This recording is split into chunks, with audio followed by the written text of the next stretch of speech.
நீங்கள் சர்வதேச இலக்கியங்களை படிக்க விரும்புகிறவரா? நாவல்கள் வாசிக்க நேரம் இல்லை, சிறுகதையாக இருந்தால் நல்லாயிருக்கும்னு நினைக்கிறீங்களா? உங்களுக்காக தான் அந்த பாட்காஸ்ட். தொடர்ந்து கேளுங்க. நண்பர்களுக்கு வணக்கம். வெங்கட சுப்பு ராயநாயகர் அப்படின்ற பிரெஞ்சு பேராசிரியர் மொழிபெயர்ப்பாளராகவும் இருக்கார். அவர் மொழிபெயர்த்த இந்த சிறுகதை தொகுப்புக்கு பேர் கடவுள் கற்ற பாடம். 10 எழுத்தாளர்கள் எழுதின 11 சிறுகதைகள் இதில் இருக்குது. மொத்தமே 111 பக்கம்தான். நட்டிணை பதிப்பக வெளியீடு. இதில் சில கதைகள் 2 பக்கம் 3 பக்கம் தான். 1-2 கதைகள் 10-15 பக்கங்கள் வரைக்கும் இருக்குது. இந்த தொகுப்பில் பிரான்ஸ் நாட்டில் பிறந்த எழுத்தாளர்கள் மட்டும் இல்லாமல் பெல்ஜியம், மொராக்கோ, பிரெஞ்சு, அல்ஜீரியா போன்ற நாட்டில் பிறந்து ஃப்ரெஞ்சில் தொடர்ந்து எழுதின எழுத்தாளர்களோட கதைகளும் இருக்குது. இதில் முதல் கதை ரஷ்யாவில் பிறந்து ஃப்ரான்ஸுக்கு குடிபெயர்ந்த ஆண்ட்ரே த்ரோயா அப்படின்ற எழுத்தாளரோட கதை. முதல் 2 கதைகள் அவரோட கதைகள் தான். இந்த கதைகள் ஒவ்வொன்றும் ஒவ்வொரு ஜானரில் இருக்குது. முதல் கதை மர்மம் அப்படின்னா, 2வது கதை காதல், 3வது கதை existential crisis, modern human condition, மனித உறவுகள் இடையே நீடிக்கும் இறுக்கம், கசப்புணர்வு போன்றவற்றை பேசக்கூடிய கதைகள். ஒரு பேய் கதை கூட இருக்குது. அப்புறம் ஒரு காலத்தில் பயங்கர புகழோடு இருந்து அந்த புகழை இழந்தவங்களோட வாழ்க்கை எப்படி இருக்குன்னு ஒரு கதை இருக்குது. கடவுள்கள் வரக்கூடிய கதை ஒன்று இருக்குது. அந்த கதையோட தலைப்பு தான் கடவுள் கற்ற பாடம் அப்படின்ற கதை. ஜானர்னு சொல்லணும் அப்படின்னா மேஜிக்கல் ரியலிசம், சயின்ஸ் ஃபிக்ஷன் கூட இருக்குது. ஃப்ரான்ஸ் இன்று உலகில் இருக்கக்கூடிய முதல் உலக நாடு, அதாவது அட்வான்ஸ்டு நேஷன், பணக்கார நாடுகள் அதுவும் ஒன்று. அந்த நாட்டில் அந்த மொழியில் எழுதப்பட்ட கதைகள் இது பெரும்பாலான கதைகள் தனி மனிதர்களோட கிரைசிஸ் பற்றினதாக தான் இருக்குது. தனி மனிதர், அவர் சந்திக்கக்கூடிய பிரச்சனைகள், அவருடைய ஆதங்கம், அவரோட வாழ்வின் அர்த்தம், இது போல் இதில் பல கதைகள் தனி மனிதர்களை பற்றினது தான்.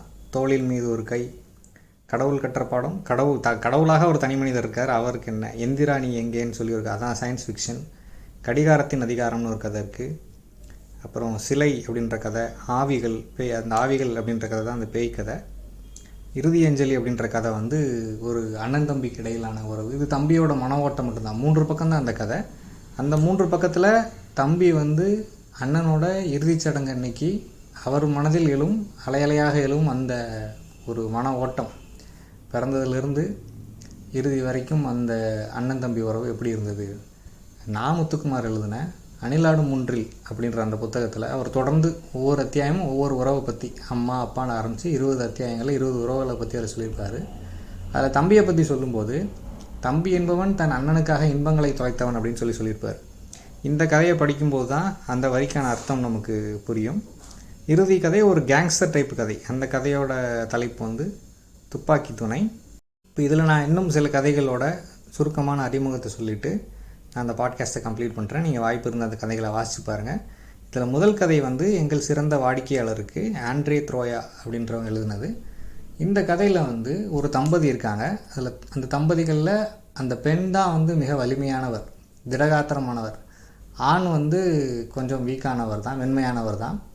இந்த ஆப்போசிட்ஸ், வேறு வேறு குணமுடைய ஒரு இணையர், உடல் அளவிலும் மனதளவிலும் மிக மிக பொருத்தமில்லாத மாதிரி தெரியும். பட் ஆனால் அவங்க 2 பேரும் சேர்ந்து மகிழ்ச்சியான தம்பதி. அவங்க ஒரு என்ன கடை நடத்துகிறாங்கன்னா, கல்லறை தோட்டத்துக்கு எதிரில் மலர் வளையம் விற்கக்கூடிய கடை. அது பணக்காரர்களை அடக்கம் செய்யும் கல்லறை தோட்டம் அப்படின்றனால அவங்க வியாபாரம் ரொம்ப சிறப்பாக நடந்துகிட்ருக்கு. ஒரு நாள் அவங்க கடைக்கு வந்த ஒருத்தர் என்ன மலர் வளைய வேணும்னு முடிவு பண்ண முடியாமல் சுற்றி வர்றாரு. இவங்க இந்த அம்மா பேச்சு கொடுக்கும்போது அவர் எரிச்சப்பட்டு பேசுகிறாரு. அப்புறம் ஒவ்வொரு உறவுக்கும் ஒன்று கொடுங்கன்னு சொல்கிறாரு. அப்பாவுக்கு ஒன்று, அண்ணனுக்கு ஒன்று, ஆண்களுக்காக அப்பாவுக்கு ஒன்று, அண்ணனுக்கு ஒன்று, தம்பிக்கு ஒன்று, மாமாவுக்கு ஒன்று, மச்சானுக்கு ஒன்று, தாத்தாக்கு ஒன்றுன்ற மாதிரி என்னென்ன விதமான ஆண் உறவுகளை சொல்ல முடியுமோ அத்தனை விதமான ஆண் உறவுகளையும் சொல்லி 1 டசனுக்கு மேலே மலர் வளையம் வாங்கிடுறாரு. நல்ல வியாபாரம் தானே நினச்சிட்டு இவங்க எடுத்து கொடுத்துட்றாங்க. ஆனால் அவர் வாங்கிட்டு போன பிறகு இவங்களுக்கு ஒரு சந்தேகம் வருது. இவர் ஏன் ஒரே நேரத்தில் 13 பேருக்கு மலர் வளையம் வாங்கிட்டு போகணும்? அவர்கிட்ட பேச்சு கொடுக்க முயற்சி பண்ணப்போ ஒன்றும் கண்டுபிடிக்க முடியல யாருக்காக இதை எக்ஸாக்டாக வாங்குறாருன்னு சொல்லிட்டு. ஒருவேளை எதுவும் பெரிய விபத்தில் குடும்பத்தில் எல்லோரும் இறந்து போயிட்டாங்களா? இப்போ இவங்களுக்கு என்ன சந்தேகம் வருதுன்னா, இத்தனை மலர் வளையம் வாங்கிட்டு போகிறாருன்னா அத்தனை பேர் அவர் கொலை செய்ய போகிறாரோ அப்படின்னு சொல்லி அவங்களுக்கு ஒரு சந்தேகம் வந்துடுது. அப்போ காவல்துறையில் இருக்கக்கூடிய ஒரு ஃப்ரெண்டை கூப்பிட்டு சொல்லும்போது, இதை வச்சுலாம் நம்ம எந்த நடவடிக்கையும் எடுக்க முடியாது, வெயிட் பண்ணுங்க. அப்போ இது அவங்க மனசில் உட்காந்து இது அரிச்சுக்கிட்டே இருக்குது. ஒரு மனிதர் ஏன் ஒரு நாளில் 12-13 மலர் வளையத்தை வாங்கிட்டு போகணும்? அவர் ஏன் அப்படி வாங்கினார்? அப்போ ஒவ்வொரு நாளும் அவங்க பத்திரிகைகளை படிக்க ஆரம்பிக்கிறாங்க. பத்திரிகையில் அதை பற்றி எதுவும் செய்தி வருதா, யாரும் கொலை செய்யப்பட்டதாக என்ன மாதிரி செய்திகள் வருதுன்றதான் தேடி தேடி பார்க்குறாங்க. இது ஒரு அப்சஷனாக இருக்குது. இந்த அப்சஷனோட முடிவு என்ன அப்படின்றது தான் இந்த கதையோட முடிவு. கடவுள் கற்ற பாடம் அப்படின்ற அந்த கதையில் அவர் எப்படி உலகத்தை அவர் ஒரு காலேஜ் ஸ்டூடெண்ட்டாக இருக்கார். அதாவது கடவுள்களோட உலகத்தில் அவர் ஒரு காலேஜ் ஸ்டூடெண்ட்டாக இருக்கார்.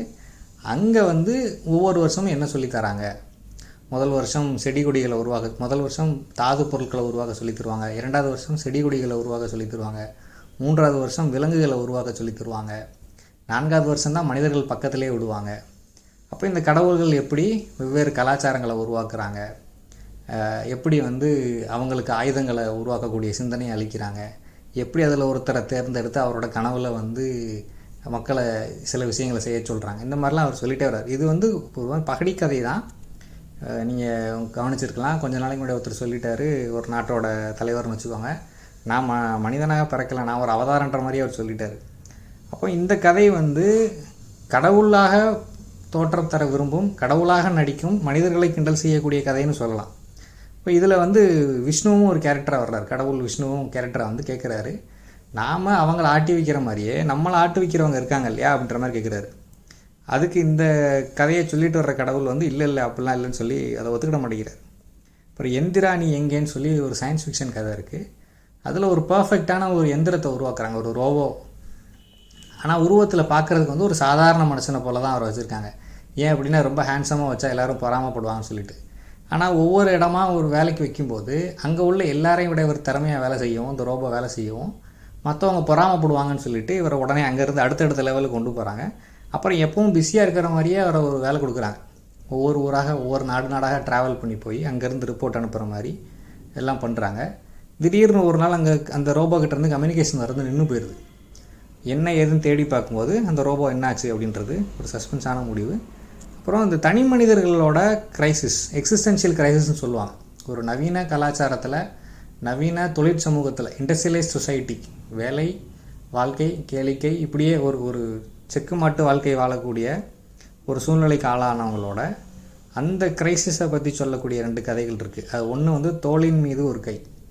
ஒரு தனி மனிதர் இருக்கார் அப்படின்னா அவர் எப்படி காலையில் எந்திரிச்சு கிளம்பி அந்த வேலைக்கு போகிற அந்த ரூட்டீன், அண்ட் எப்படி இந்த ரூட்டீன், இந்த வேலை, இந்த வாழ்க்கை அவங்கள பதட்டத்திலே வச்சுருக்கு.